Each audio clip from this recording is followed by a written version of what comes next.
नमस्कार विद्यार्थी मित्रांनो, जगभरासह भारतातही कोरोनाच्या विषाणूने थैमान घातले आहे. यामुळे अनेकांचे जीवही गेले आहेत. कोरोनामुळे अनेक जण अस्वस्थ आहेत, बेचैन आहेत. परंतु हताश न होता, निराश न होता या संकटाला मात करण्यासाठी, या काळाला सकारात्मक कृतिशील प्रतिसाद देण्यासाठी श्री शारदा भवन एज्युकेशन सोसायटी संचलित मराठी विभाग, यशवंत महाविद्यालय नांदेड आणि कल्पक विद्यार्थी समूह यांच्या संयुक्त विद्यमाने कोरोना काळातील कविता वाचन हा एक नाविन्यपूर्ण व आगळावेगळा उपक्रम हाती घेण्यात आला. या उपक्रमाअंतर्गत महाराष्ट्रातील विविध मान्यवर अशा 52 कवींच्या कवितांचा समावेश करण्यात आला. मुळात या उपक्रमाबद्दल प्राध्यापक डॉक्टर विश्वाधार देशमुख सरांचे आणि कल्पक विद्यार्थी समूहाचे मानावे तेवढे आभार आणि करावे तेवढे कौतुक कमीच आहे. मुळात हा उपक्रम राबविण्यात आला तो विद्यार्थ्यांसाठी. म्हणून या उपक्रमाच्या मध्यवर्ती विद्यार्थी आहे किंवा या उपक्रमाचा केंद्रबिंदू हा विद्यार्थी आहे. म्हणून विद्यार्थ्याला या काळात ऐकलेल्या कवींच्या कवितेंचा रस ग्रहण करताना, आस्वाद घेताना त्यांना या कवींबद्दल काय वाटतं, कवितेबद्दल काय वाटतं याबद्दल त्यांनी अभिव्यक्त होणं किंवा त्यांचा अभिप्राय नोंदवणं महत्त्वाचं वाटलं. म्हणून कल्पक विद्यार्थी समूहाने कोरोना काळातील कविता वाचनाची साथ, विद्यार्थ्याचा प्रतिसाद हा नवा उपक्रम हाती घेतला. या उपक्रमाअंतर्गत मी गंगाधर बनसोडे, राजीव गांधी महाविद्यालय मुदखेडचा माजी विद्यार्थी आहे. मला वाटतं कविता ही मनोरंजनाचं साधन नसते, तर कविता अर्थपूर्ण आणि समृद्ध जीवन करण्याचा एक भाग असते. कविता ही एक अशी अद्भुत शक्ती असते की जी माणसाला मानवी जीवन अर्थपूर्ण करण्यास मदत करत असते. म्हणून या काळाशी साजेशा किंवा या काळाला साधर्म्य असणाऱ्या मला भावलेल्या 3 कवींच्या कवितेवरती अभिप्राय देण्यासाठी मी आपणासमोर आहे. मी निवडलेल्या 3 कवींच्या कविता म्हणजे, पहिली कविता आहे ती श्रीधर नांदेडकर सरांची, दुसरी कविता आहे ती बालाजी फड यांची आणि तिसरी कविता आहे ती वैभव देशमुख यांची. या तिन्ही कवितेची जातकुळी मुळात एक आहे. या तिन्ही कविता मुक्त छंदातल्या आहेत. या तिन्ही कविता मानवी वेदना बद्दल अभिव्यक्त होणाऱ्या आहेत आणि विशेषतः कोरोना काळात ज्या संकटाचा सामना अनेकांना करावा लागला आणि अनेकांना आपला गाव जवळ करावा लागला, अशा लोकांच्या वेदना मांडणाऱ्या आहेत. म्हणून मला भावलेल्या या 3 कवींच्या कवितेवरती मी अभिप्राय देतोय. त्यात पहिली जी कविता आहे ती श्रीधर नांदेडकर सरांची. श्रीधर नांदेडकर सरांच्या कवितेतला सगळ्यात महत्त्वाचा गाभा हा म्हणजे मनुष्य जेव्हा आपलं गाव आणि घर सोडून विस्थापित होतो किंवा दुसऱ्या गावात, दुसऱ्या प्रदेशात, दुसऱ्या शहरात स्थायिक होतो, तेव्हा त्याचं गाव धूसर होतं आणि गाव धूसर झाल्यानंतर त्याच्या मनातल्या आठवणी मात्र त्या काय संपूर्ण धूसर होत नाही आहेत, पण त्या आठवणींना उजाळा देणारी ही श्रीधर नांदेडकर सरांची कविता आहे. श्रीधर नांदेडकर सरांच्या कवितेचं शीर्षक आहे, नाहीतर हे गाव असं धूसर झालं नसतं. कवी म्हणतात, मजबुरीच्या पाठीवर बसावं लागलं, थांब म्हणाल्यावर थांबावं लागलं, चल म्हणाल्यावर जावं लागलं. तरीही सगळ्या नकोशा भटकंतीत डोळे मिचकावून झाडांशी दोस्ती जमवली.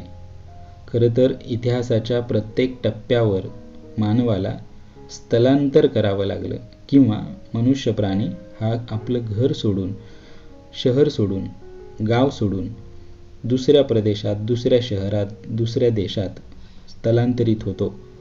स्थलांतर हा शास्त्रीय भाषेतील शब्द आहे, परंतु पोटाची खळगी भरणे आणि रोजगारासाठी किंवा आपला उदरनिर्वाह करण्यासाठी माणूस आपला घर, गाव सोडतो आणि जिथं कुठं जाईल, जिथं कुठं स्थायिक होईल तिथं ती त्याची मजबुरी असते आणि याच मजबुरीचा अर्थ स्व इच्छेने माणूस ही मजबुरी लादून घेत नाहीये, तर त्याच्या अपरिहार्य कारणामुळे तो स्थलांतरित होतो.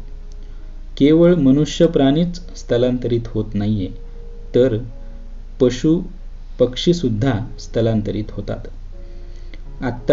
नुकत्याच महाराष्ट्रात आलेल्या टोळधाडीचा सर्वोत्तम नमुना किंवा सर्वोत्तम उदाहरण आपल्याला घेता येतं. म्हणून कोरोना काळात एकीकडे मनुष्य हा शहरात स्थलांतरित होतो किंवा कामाच्या निमित्तानं, रोजगाराच्या निमित्तानं तो शहरात येतो. शहरात आल्यानंतर कोरोनासारख्या विषाणूमुळे पुन्हा तो आपल्या गावी जायला निघतो. गावी जाण्यासाठी धडपड करत असतो. ही धडपड ही केवळ धडपड नसून पुन्हा आपला गाव जवळ करण्याची ओढ असते. यासाठी 100 किलोमीटर, 150 किलोमीटर पायी सुद्धा चालत जाण्याचा मार्ग स्वीकारतो. भारतात 1990 नंतर जागतिकीकरण, आर्थिक उदारीकरण आणि खाजगीकरण आल्यानंतर शहरीकरणाची प्रक्रिया सुरू झाली आणि शहरं ही वाढू लागली. शहरं ही मोठ्या प्रमाणात विकसित होऊ लागली. 2001च्या जनगणनेनुसार भारतात स्थलांतरित होणाऱ्यांचं प्रमाण हे 14.4 कोटी होतं, तर 2011च्या जनगणनेनुसार भारतात स्थलांतरित होणाऱ्या लोकांचं प्रमाण हे 14% 45% पोहोचलंय. म्हणजे हे स्थलांतर पर्याय नसल्याने झालेलं स्थलांतर आहे किंवा शेती व्यवसाय हा अडचणीत आल्याने, उदरनिर्वाहाचं साधन परिपक्व नसल्याने माणूस उदरनिर्वाहासाठी, पोटाची खळगी भरण्यासाठी स्थलांतरित होतो. हे स्थलांतर केवळ शहरातून शहरात होत नाही, तर हे स्थलांतर ग्रामीण भागातून ग्रामीण भागात सुद्धा होतं. म्हणजे केवळ सगळं स्थलांतर हे शहरात होतं अशातला हा भाग नाहीये. पण आज महाराष्ट्रात ऊसतोड करणाऱ्या मजुरांची संख्या ही सर्वाधिक आहे, स्थलांतरित मजुरांची संख्या. त्यानंतर वीट भट्टीवर काम करणारे स्थलांतरित, खाणीच्या ठिकाणी काम करणारे स्थलांतरित आणि मासे प्रक्रियेच्या उद्योगामध्ये सुद्धा काम करणारे माणूस प्रत्येक वेळी स्थलांतरित होतो, तो या वेगवेगळ्या कारणांनी. पण यात सगळ्यात महत्त्वाची गोष्ट आहे ती म्हणजे मजबुरी. कवी पुढच्या कडव्यात असं म्हणतात, पाणी देणाऱ्यांच्या डोळ्यात पाहून ओंजळ रीती होऊ दिली आणि तहान वाचवली दूरच्या डोळ्यांसाठी. जे कुणी स्थलांतरित होऊन येतात त्यांच्या डोळ्यात पाहून किंवा त्यांना मायेचा हात देणारं शहर किंवा कवेत घेणारं शहर हे त्यांच्यासाठी आधार वाटू लागतं. पुढे म्हणतात, मजबुरी होती की बोल म्हणाल्यावर बोलता आलं नाही. पहारा होता सगळ्या दिशांनी म्हणून शब्दाला निसटता आलं नाही.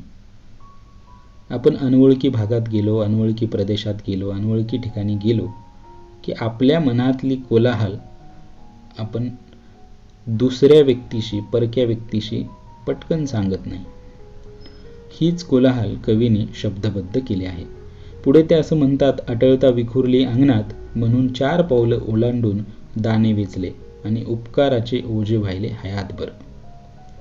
नाहीतर नाईलाज होता, नाहीतर घर सोडून कोण गेलं असतं.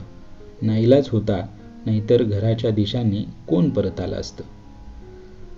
ह्या सगळ्या नाईलाजाच्या कारणास्तव माणसांची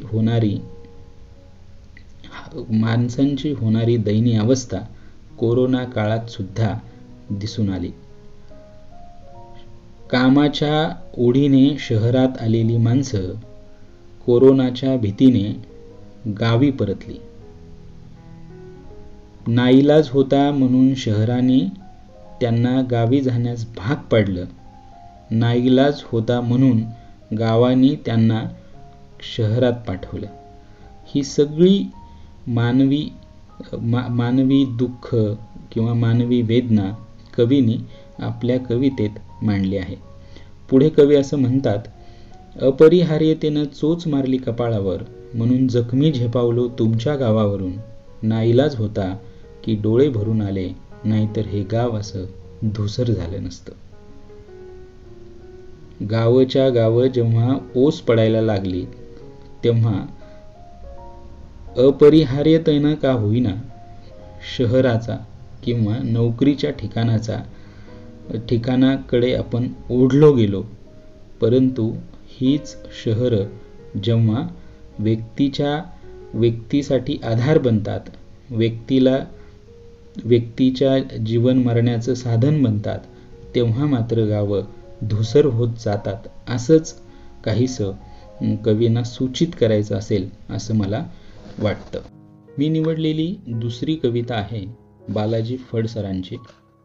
कवितेचं शीर्षक आहे तुझे हात फुटोत कागदावर, अर्थात श्रीधर नांदेडकर सरांसाठी. मुळात साहित्य विश्वात आपल्याकडे मराठी साहित्य विश्वात समकालीन कवींवरती एका ओमद्या नव्या कवींनी कविता लिहावी हे अपवादात्मकच घडतं. परंतु हा ट्रेंड किंवा ही पद्धत हिंदी साहित्यात तुलनेनं अधिक असलेली दिसते. म्हणून याच धाटणीची, याच पद्धतीची कविता बालाजी फड सरांनी नवदीच्या दशकातले महत्त्वाचे कवी म्हणून ज्यांचा नाव उल्लेख मराठी साहित्यात केला जातो अशा श्रीधर नांदेडकर सरांसाठी लिहिली आहे. मुळात नांदेडकर सरांच्या जडणघडणीचा त्यांना आलेला अनुभव किंवा जडणघडणीत ज्या अनेक अर्थाने महत्त्वाच्या गोष्टी घडल्या किंवा हा माणूस म्हणून कसा घडला याची नोंद बालाजी फड सराने आपल्या कवितेत केली आहे. मला असं वाटतं की श्रीधर नांदेडकर सरांबद्दल असं म्हटलं जातं की आत्मभान बाळगणारा हा कवी आहे. अशीच मराठी साहित्यातली श्रीधर नांदेडकर सरांची ओळख आहे. मुळात मानवाच्या अंतरंगात दाटलेले दुःख शब्दबद्ध करणारा कवी म्हणून सुद्धा नांदेडकर सर ओळखले जातात. खरं तर पुरुषांपेक्षा महिला अधिक संवेदनशील असतात, परंतु याला अपवाद मात्र नांदेडकर सर आहेत. ते महिले इतकेच अधिक संवेदनशील आहेत, घरात आणि बाहेरही. याचा प्रत्यय त्यांच्या साहित्यातनं येतो, त्यांच्या वेगवेगळ्या कवितांमधनं येतो आणि फड सरांनी लिहिलेल्या कवितेमधनंही तो दिसून येतो. खरं तर श्रीधर नांदेडकर सरांची प्रत्येक कविता किंवा प्रत्येक कवितेचा श्वास हा माणूसपणाच्या मूल्यावर बेतला आहे. श्रीधर नांदेडकर सरांची कविता म्हणजे मानवी जीवन गुदमरून टाकणारे वास्तव त्यांच्या कवितेत दिसून येतं. अशा या महत्त्वाच्या कवींवर फड सरांनी कविता लिहिली आहे. या कवितेत फड सर असं म्हणतात, तू कवी कारून एक किमियागार, धरणाच्या दुःखाला सुरुंग लावणारा, सुरवंट चालवणाऱ्या बापाचं झाड लावलंस मनात वडाचं. मुळात वडाचं झाड हे अनेकांना मायेचा, आधाराचा आणि सावलीचा किरण असतं. दाट सावलींनी झाकोळलेलं हे झाड प्रत्येकांना हवंसं वाटतं. हे झाड कुणालाही आपल्यापासून तोडत नाही, कुणालाही आपल्यापासून परक करत नाही, कुणालाही दूर लोटत नाही, कुणालाही जवळ घेतं, अगदी मायेच्या कुशीत घ्यावं तसं.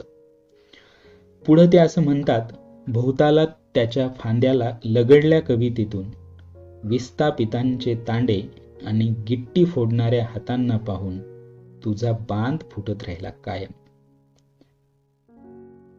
जगणं आणि आपली कविता या दोन्हीही गोष्टीत साधर्म्य साधणारा हा कवी म्हणजे श्रीधर नांदेडकर सर. जे जगणं आहे, हे जगणं आपल्या कवितेत, आपल्या साहित्यात त्यांनी कायम उमटवलेलं दिसतं. पुढं ते असेही म्हणतात, जन्मदात्रीवर उभा जन्म प्रेम केलंस पाखरासारखं, घार होऊन हिंडलास कवितेच्या आभाळातून क्षितिजा पल्ल्याड. देवतालेनी दिलेलं आलिंगन तुला जास्त उबदार वाटलं, प्रेयसीच्या हजार आवेगपूर्ण मिठ्यांहून.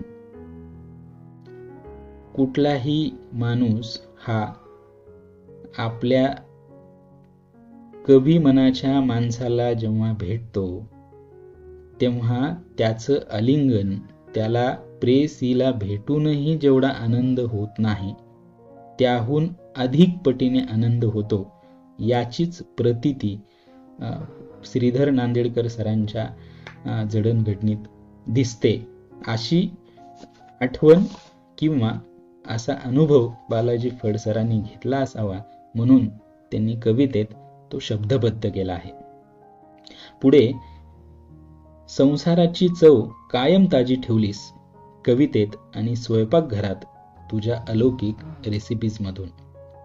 मुळात कोरोनाच्या काळात सुद्धा अनेक जण घरात आहेत नव्हे, शासनाने हा दंडक घालून दिलाय, घरी राहा, सुरक्षित राहा. घरी असून अनेक जण नवनव्या रेसिपीज शिकतात आणि नवनव्या रेसिपीजचा आस्वाद घेतात. श्रीधर सर सुद्धा या रेसिपीज मध्ये किंवा संसाराच्या रहाटगाड्यात कुठेच मागे नाहीत. त्यांच्या कवितेची चव आणि रेसिपीची चव ही जणू चाटतच राहावी किंवा त्याचा आस्वाद घेतच राहावा अशी असेल. आयुष्याच्या हरेक वळणावर गिरकी घेताना सजगतेने उभा राहिलास. सुख दुःख संकट आणि प्रत्येक अडचणीत संकटात न घाबरता न डगमगता हा कवी धीटपणाने चालत राहतो. पोराच्या माग धीराने घट्ट पाय रोवून त्याचा तोल जाऊ नये म्हणून सावरण्यासाठी. पोरीच्या प्राणात प्राण फुंकलेस प्राणपणानं, तिचा जीव की प्राण अलबत तिच्या मांडवात उभा केलास नजकतीनं अलगद. आपल्या मुलांसाठी हा माणूस मायेचा करुणेचा आधार वाटतो. त्यांच्या पाठीशी खंबीरपणे उभा राहतो. पुढे कवी असं म्हणतात, माजल गावाला पाण्याच्या घागरी वाहून तुझे खांदे खाली झुकल्याची गोष्ट सांगितलीस सुहृदय मित्राच्या कानात.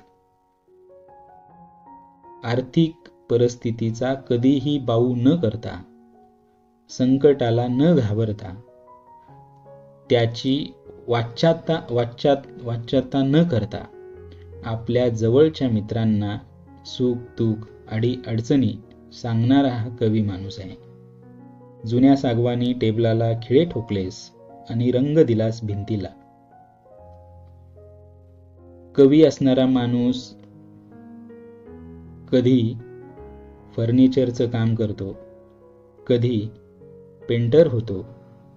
एवढंच नाही, कवी मित्राच्या हातून खास वर्गातल्या पाखरांच्या चोचीमध्ये तह हयात पाणी उतलस भाषेचं ज्ञान किंवा भाषेचे संस्कार ह्या लहान मुलांवर देण्याचं काम हा कवी माणूस करतो. म्हणजे आपली नोकरी इमाने इतबारे करणारा हा माणूस कधीही डावलत नाहीये, कधीही त्याच्याशी नफरत करत नाहीये. तेवढ्याच प्रामाणिकपणे मुलांना भाषेची धडे देतो, मुलांवर भाषेचे संस्कार गिरवतो. वर्गातल्या पाखरांच्या चोचींमध्ये तर हयात पाणी ओतलंच भाषेचं आणि दाणे भरवलेच संवेदनेचे, सहवेदनेचे. मर्ढेकरांची बकरी, नेमाडेंच्या माथ्यावरचा चंद्र आणि असं काय काय सांगताना कविता लिहिणाऱ्या मित्रांच्या खांद्यावर हात ठेवताना पाय डळमळू दिले नाहीस. त्यांच्या नाजूक पंखांना बळ दिलंस. शिकाऱ्याच्या जाळ्यातून पाय सोडवून घेऊन उडण्याचं जोडणी केलीस. तळमळीने थव्याची जनीच्या गोधडीसारखी कुशल विणकराप्रमाणे. कवी आपल्या नवख्या आणि जुन्या दोन्हीही कवीची सांगड घालतो. दोन्हीही कवींसाठी तो आधार बनतो, नव्हे दूतावास ठरतो. हा सांधा कधीही या कवीने निखळू दिला नाही. नव्यांना कायम जवळ घेत, त्यांना मायेची ऊब देत, त्यांना आधार देत, त्यांच्या पाठीशी खंबीरपणे उभं राहतो. हा कवी मनाचा माणूस इतका दिलदार आहे की प्रत्येकाच्या अडचणीला, प्रत्येकाच्या संकटात धावून जातो. नुसताच धावून जात नाही, तर कवी आहे याचा विसरही त्याला पडतो. याची प्रचिती पुढच्या कडव्यात दिसते. कुरुडवाडीच्या थरथरत्या कवीला कलिंगड घेऊन गेलास दवाखान्यात बिछाण्यावर. धुळ्याच्या मित्राची भाकरी थापलीस. पुण्यात सचित्र संसाराचा डगमगता कंदील जंगलात घेऊन जाण्याच्या मित्राच्या अंगाखांद्यावर तुला चिवचिव ऐकायची होती, म्हणून त्याच्या हातात मैत्रीनं भारलेलं लिंबाचं गाठोडं दिलंस. कोलाटकरांच्या भिचक्या वहीवरचं कासव कवटाळलंस छातीशी. आग लपवण्याचं रूपक असून देखील तुला ऐकायची तिची धूळ भेटीची कविता, जिनं भाषेच्या ओटीत पसाभर फुलं टाकली. तुझं करुणेचं हे अमर संगीत संपता संपत नाही. अमर्याद आपुलकीची वीण उकलू जाता वाढतच राहते वरचेवर असीम. मनाचा तळ आणि मळ शोधून काढणारे तुझे हात फुटोत कागदावर. तुझ्या रक्ताला आकार येत राहो शाईचा भडक लाल. तुझे शब्दच करतील सोबत येणाऱ्या पिढ्यानपिढ्यांची आणि भाषेच्या आकाशात उडतील कवितेच्या थवेच्या थवे शिकाऱ्यांचे जाळे घेऊन उंचच उंच. अनेकांचे संसार उभे करणारा हा कवी मनाचा माणूस संसाराच्या गाडा ओढण्यात सुद्धा कमी पडत नाही. अनेकांचे संसार उभे करत, अनेकांना धीर देत, अनेकांना जीवनाचा अर्थ उलगडून दाखवत हा माणूस कायम पाठीशी राहतो. हा माणूस कायम पाठीशी राहतो. अशा या करुणेचं मायेचं पाझर असणाऱ्या कवी मनाचा माणूस हा अपवादानेच होणे आहे, असं कवीला वाटत असावं. याची प्रचिती कवीने आपल्या कवितेत शब्दबद्ध केली आहे. मी निवडलेली तिसरी कविता आहे वैभव देशमुख सरांचे. कवितेचं शीर्षक आहे पूर्वी गावी जायला निघालो की. पूर्वी गावी जायला निघालो की मन किती घाई करायचं. अजून बसायचोही नाही बसमध्ये की संबंध तुटायचा शहरापासून.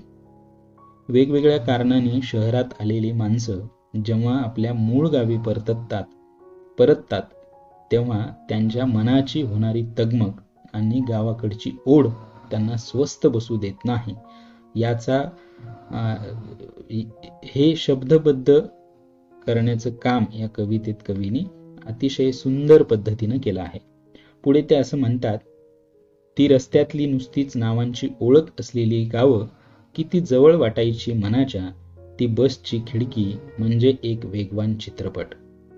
येणारं प्रत्येक गाव जणू आपल्या गाव आल्याचा भास होणारच आहे, असं 3 तासाच्या चित्रपटात जसं वाटतं तसं वाटून जातं आणि मनातली अस्वस्थता, आपल्या गावाबद्दलचं मनात असलेलं प्रेम हे अधिक वाढतं आणि कधी एकदा घरी जाऊ, कधी एकदा गावी जाऊ असं प्रत्येकाच्या मनात होतं किंवा मनात दाटून येतं, हेच कवीने म्हटलं आहे.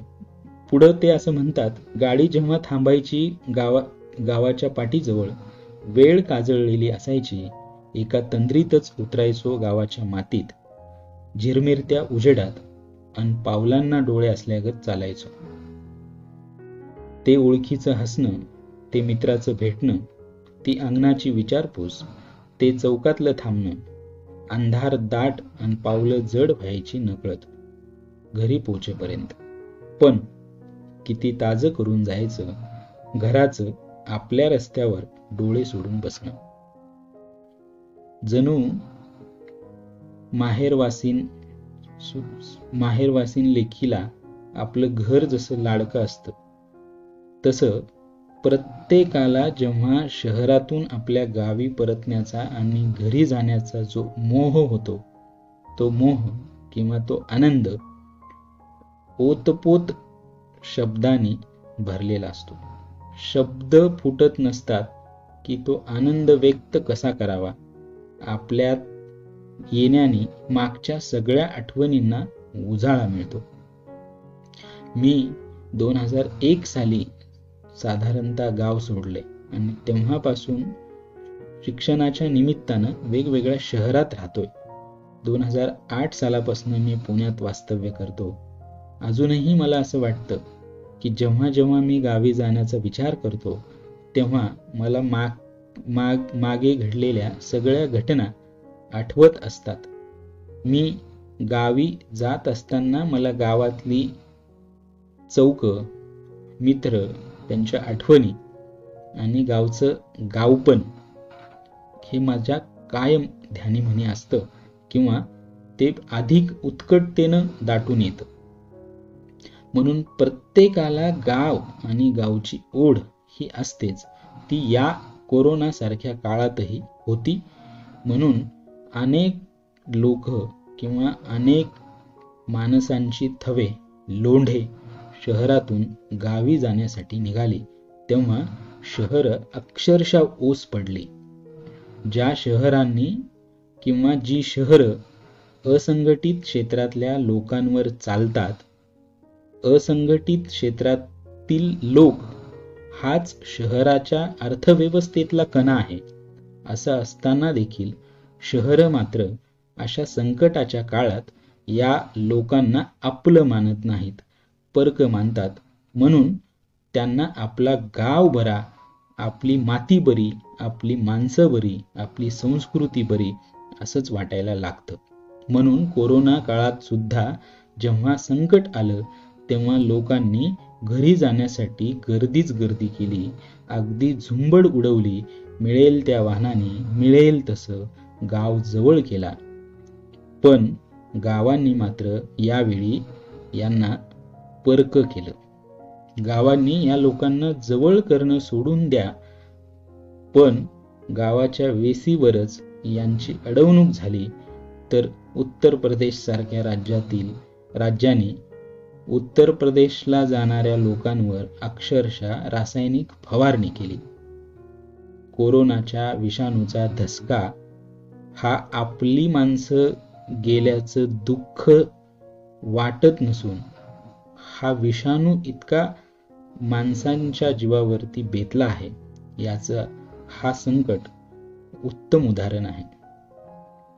परंतु माणसाला जेव्हा गावं परकी होतात, माणसाला जेव्हा आपलीच माणसं परकी वाटू लागतात, तेव्हा गावं आणि माणसं ती संस्कृती, तो जिव्हाळा कशी विसरतील. हे दुःख अगतिक आहे. हे दुःख शब्दात व्यक्त करता न येणार आहे. म्हणून अनेक गावांनी कोरोना काळात आपल्या गावातल्या आपल्या माणसांना दूर लोटलं, त्यांना परक केलं, त्यांना गावातल्या वेशीवरती अडवलं, त्यांची शाळेत रवानगी केली, त्यांना पाल ठोकून डोंगरावर राहावं लागलं.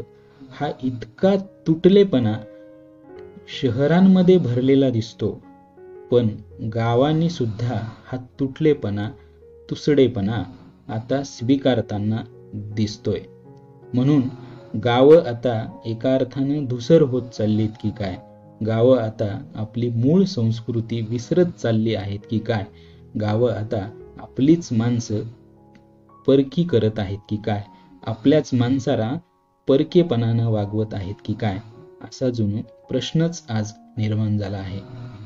माणसाला अडवून ठेवणं, माणसाला दूर लोटणं ही कुठल्याही साहित्य विश्वात महत्वाची न मानली जाणारी गोष्ट आहे.